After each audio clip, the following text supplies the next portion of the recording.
बिस्मिल्लाहिर्रहमानिर्रहीम। अस्सलाम वालेकुम। MCQs ऑफ कम्प्लेक्स नंबर्स हैं, चैप्टर 1 है मैथमेटिकल मेथड का, और इसके 2 लेक्चर हमने ऑलरेडी कर लिए थे।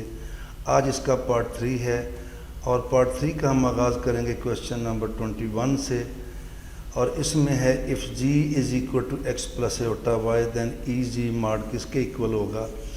तो यहाँ आगे जाने से पहले मैं भी एक बात बता दूँ, आगे अगर नाम भी लिखा हो तो जहाँ भी जी आएगा it mean z will be a complex number, यानी इसका मीनिंग ये होगा कि z is equal to x plus eta y. तो अब ई जी का मॉड लेना है, तो हम क्या करेंगे, ई है, जी की जगह पे लिख देंगे एक्स प्लस एटा वाई, और फिर इसका हम मॉड लेंगे, और इसको जब लिखेंगे तो फिर ये जो पावर को सेपरेट कर लेंगे, ये हो जाएगा ई एक्स और ई आयोटा वाई। फिर इसका मॉड लेना है, और ये जो है ई एक्स, ये तो बेशक आप मॉड के अंदर रखने, इसको अंदर रखने, बाहर लेके आना, बाहर ले आए, मैं इसको बाहर ले आया। बाकी जो मेरे पास बचा ई आयोटा वाई, वो है cause of Y plus eta sign of Y, और क्या है cause of Y plus eta sign of Y. और जब इसका मॉड लेंगे तो देखिए इसका मॉड आएगा cos square y plus sine square y under root, वो किसके इक्वल हो जाएगा 1 के।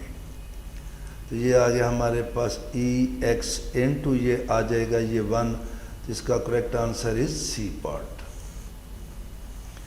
22 पे है period of e g. Period क्या है, जिस तरह हम साइन एक्स का लेते हैं, टेंजेंट एक्स का लेते हैं, कि टेंजेंट एक्स के एंगल में क्या ऐड करें कि आंसर दोबारा टेंजेंट एक्स आए, तो यहाँ पे भी यही वाली सूरत हाल है।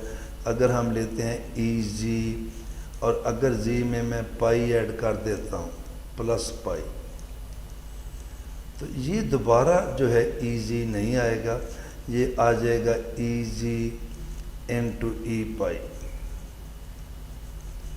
अब ई पाई मल्टीप्लाई होके एक रियल नंबर आ जाएगा सारा पावर लेके, तो ये ई जी के इक्वल नहीं आएगा, तो ये इसका पीरियड नहीं है। इसी तरह जब मैं 2 लिखूँगा तो ये वाला भी पीरियड नहीं है।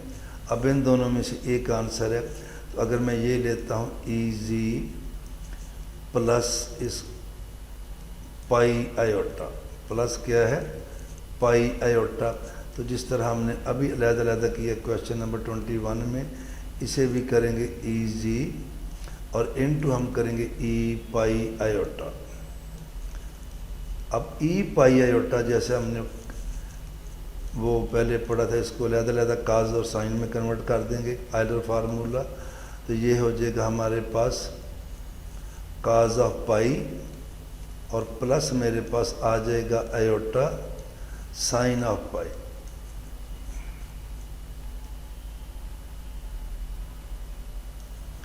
इसे हम लिख लेंगे साइन ऑफ पाई। तो यहाँ पे आप नोट करें काज ऑफ पाई होता है ये -1, साइन ऑफ पाई 0, तो जब ये -1 होगा तो आंसर तो आ जाएगा माइनस ई जी, तो ये वाला भी नहीं है, ये वाला इसका आंसर होगा। और ये मैं चेक भी कर देता हूँ, अब मैंने यहाँ जगह छोड़ दी थी पहले ही, यहाँ मैं 2 लगा दूँगा, यहाँ पे भी 2 लगा दूँगा, यहाँ पे भी हमारे पास 2 आ जाएगा, और यहाँ पे भी 2 आ जाएगा। अब देखें काज ऑफ 2 पाई किसके इक्वल है, ये होता है ये 1, और साइन ऑफ 2 पाई ये आ जाएगा ई जी इंटू 1 प्लस 0, चूँकि साइन ऑफ 2 पाई जो है ये 0 है, तो क्या आंसर आ गया ई जी। तो ये कब आया, जब हमने जी में 2 पाई आयोटा ऐड किया, तो it mean 2 pi iota is period of e z, D part is our answer. Log of z क्या होगा, ये है log of ji mod plus eta argument of z, log of ji mod plus eta, ये भी है, ये दोनों तो सेम है। देखिए ये है एल ओ जी, एल कैपिटल है, इसे कहते हैं प्रिंसिपल लॉगरिदम ऑफ जी, और जब ये कैपिटल आता है तो फिर यहाँ ए भी कैपिटल आता है, तो लिहाजा ये दोनों तो गए, ये भी गया और ये भी गया, चूँकि एटा थीटा भी वही चीज़ है, या ये आंसर है या ये। अब इसमें जी मार नहीं आ जो है, ये जी नहीं आता, जी मार आता है, तो लॉग ऑफ जी माड प्लस एटा आर्गूमेंट ऑफ जी, ये किसके इक्वल आएगा, log ऑफ जी, जिसे कहते हैं प्रिंसिपल लॉगरिथम ऑफ जी। ये वो होता है जिसमें थीटा लाइज बिटवीन -π to π। 24 पे है if g is equal to 2 iota, then log of 2 iota. तो ये देखें, इसको नेचुरल लॉग में भी लिखते हैं, उसी तरह ये हमारे पास आएगा जैसे अभी हमने किया। ये आ जाएगा log of ji mod plus iota theta. Theta ले लेंगे आर्गूमेंट ऑफ जी, लेकिन मैं वो थीटा ले रहा हूँ विच लाइज बिटवीन -π to π। तो देखें 2 आयोटा है, इसकी मैग्नीट्यूड भी 2 आ जाएगी, तो ये आ जाएगा log ऑफ 2 जी जो है क्या आ जाएगा 2।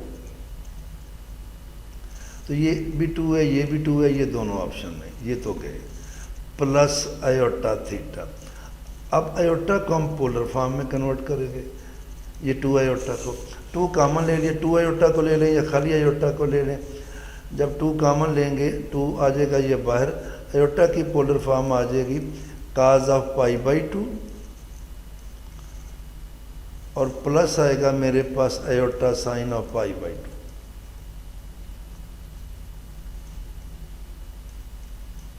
ये आयोटा की पोलर फॉर्म है। 2 लिखने तो 2 को आप बाहर कॉमन ले लेते हैं, और यहाँ पे जो थीटा आया है वो क्या है π/2।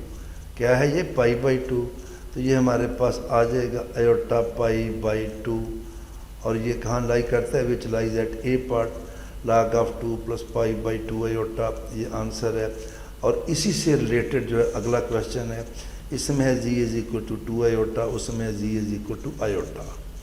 तो उसी तरह जब इसमें 2 आया है, ये आयोटा है, उधर भी आयोटा है, तो यहाँ पे आ जाएगा log ऑफ जी मॉड, उसी तरह था वही वाला फार्मूला। और यहाँ पे आयोटा थीटा, थीटा तो वही आएगा π/2, चूँकि यहाँ पे भी आयोटा है, उधर भी आयोटा था। अब आयोटा की मैग्नीट्यूड जब लेंगे तो इसके साथ क्या आ रहा है, ये 1, तो ये आ जाएगा हमारे पास log of 1 plus iota theta, जैसे मैंने पहले बताया वही आएगा π/2। ये इसका आंसर है। लेकिन जो है log ऑफ 1 किसके इक्वल है, ये 0 के। तो जब log ऑफ 1 0 है तो बाकी क्या बचा, आयोटा π/2 या π/2 आयोटा, इन दोनों, ये ए पार्ट हमारा आंसर हो जाएगा। 26 पे है टेंजेंट हाइपरबॉलिक -g किसके इक्वल होगा। इसका भी हम फार्मूला लगाते हैं। टेंजेंट का हाइपरबॉलिक g का फार्मूला हमारे पास e की पावर g,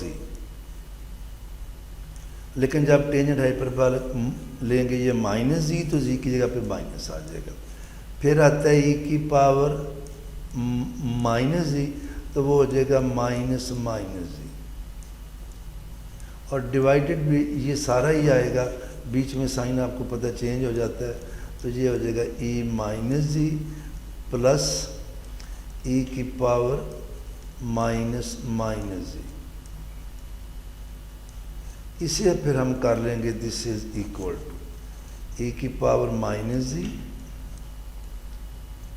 और ये हमारे पास अब पावर पॉजिटिव में आ जाएगी e की पावर g, और डिवाइडेड बाई क्या आएगा, e की -g प्लस आ जाएगा e की g। अब देखिए ये क्या है, टेंजेंट हाइपरबॉलिक g है, लेकिन उसमें ये पॉजिटिव होता है, ये नेगेटिव होता है, तो लिहाजा टेंजेंट हाइपरबॉलिक g लाने के लिए हम नेगेटिव ऊपर से कॉमन ले लेंगे।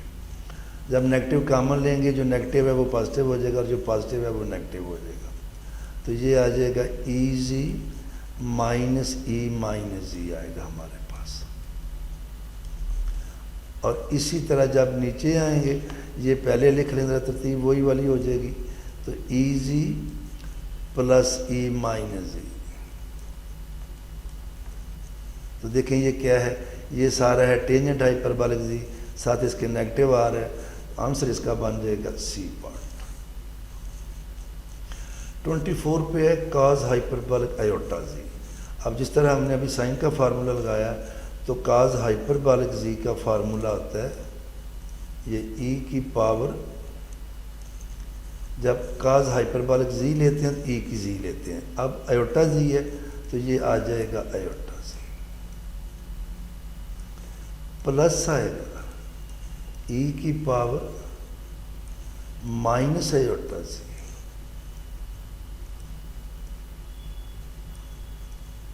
Divided by 2। और ये देखें ये तो डायरेक्ट आंसर आ गया।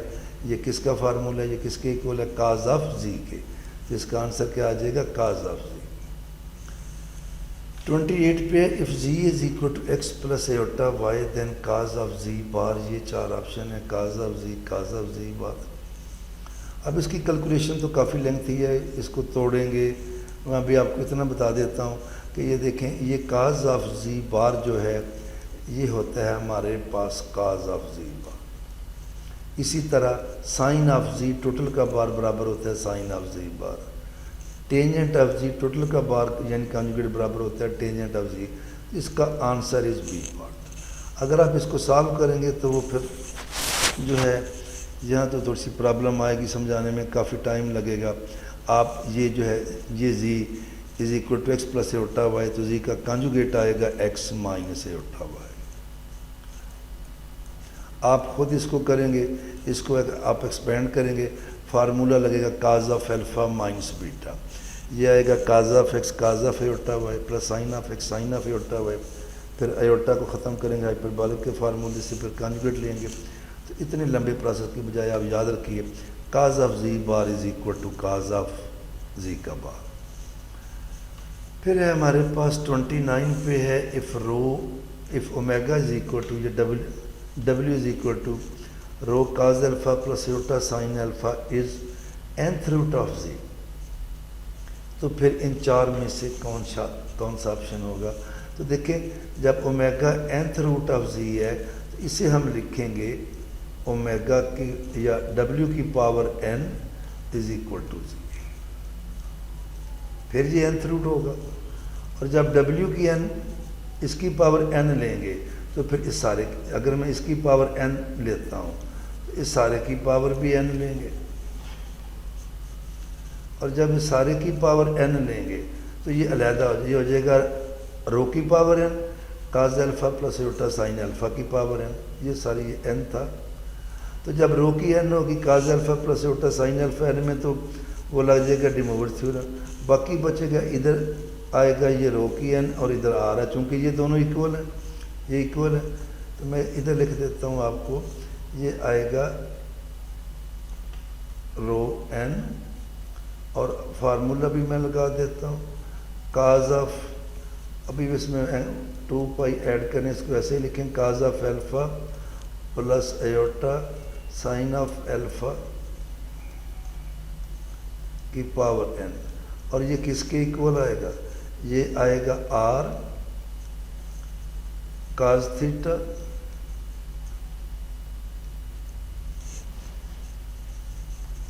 Plus eta sine theta.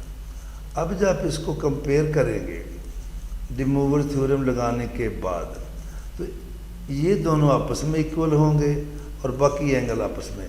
तो इसका आंसर बनता है रो n की इज इक्वल टू r। फिर हम आएंगे 30 पे if nth root of z, ये हमारे पास कम्प्लेक्स नंबर है, इसका nth रूट लेना है। और nth रूट जो है स्टेटमेंट में जो दे दिए गए हैं, ये हैं काज ऑफ थीटा प्लस 2 पाई के ओवर n। जब इसकी वो लेंगे पावर लेंगे 1 ओवर n, तो फिर principal nth root of z is obtained. nth r ये दिए गए हैं। एक चीज़ जो है मुझे लग रहा है मैं यहाँ पर लिख दूँ, आएगा r की पावर 1 ओवर n, ये मौजूद नहीं तो ये मैंने लिख दिया। फिर हमारे पास ये है कि principal nth root is obtained.